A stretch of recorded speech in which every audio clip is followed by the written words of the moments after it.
Lenovo Social, we're here at the MoMA event in New York City, celebrating 20 years of ThinkPad, and we're here with Vice President of Design, David Hill. How are you, David? Very good, thank you. Good. We just wanted to reflect for a quick moment on 20 years of ThinkPad, what it means. You sit in the design group, but you've had a front row seat for 20 years of evolution. And one of the themes that's come up quite a bit is the notion of consistency of design, certainly consistency of quality. Talk to us about how we've been able to maintain this consistency while also evolving and changing. Right. Well, that's been a real challenge, and a lot of people don't understand where it came from. It's not like the first ThinkPad came out and somebody said, hey, I got an idea. Once we make this one, we'll never change it. That didn't happen. The way it happened is because people liked it. It worked. It made sense. And so I felt when I took over the leadership responsibility for the design that why start over? Why not just build on it? And my theme or my model for that was the design of the Porsche 911. I thought they got it right.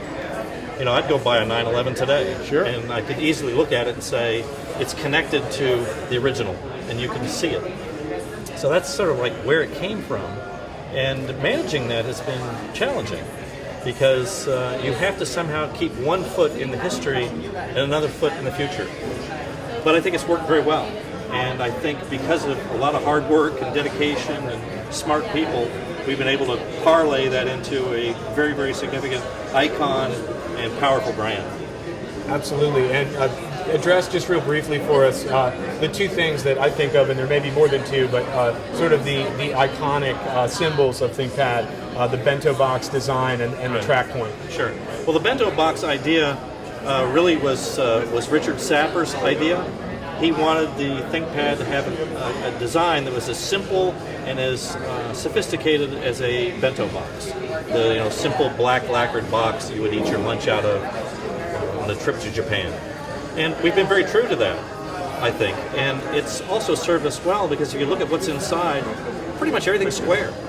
So if you want to make the smallest, the most form-fitting possible computer, a square shape is actually to your advantage. So I think it's really served us well. And then lastly, as you point out, the track point just sort of punctuates the design with that little red dot that has meaning.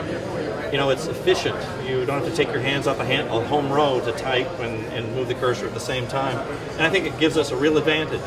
It's kind of a learned experience. Some people, when they first look at it, they say, whoa, what do I do with that? They don't understand it. But the first time I drove a car with a manual transmission, I couldn't drive it either. But I refused to buy a car with a automatic because I know what a manual does. Sure. Well, David, thanks very much for sharing your side of the ThinkPad story here on a night when we're celebrating its 20 years. Sure, it's been fun. Great.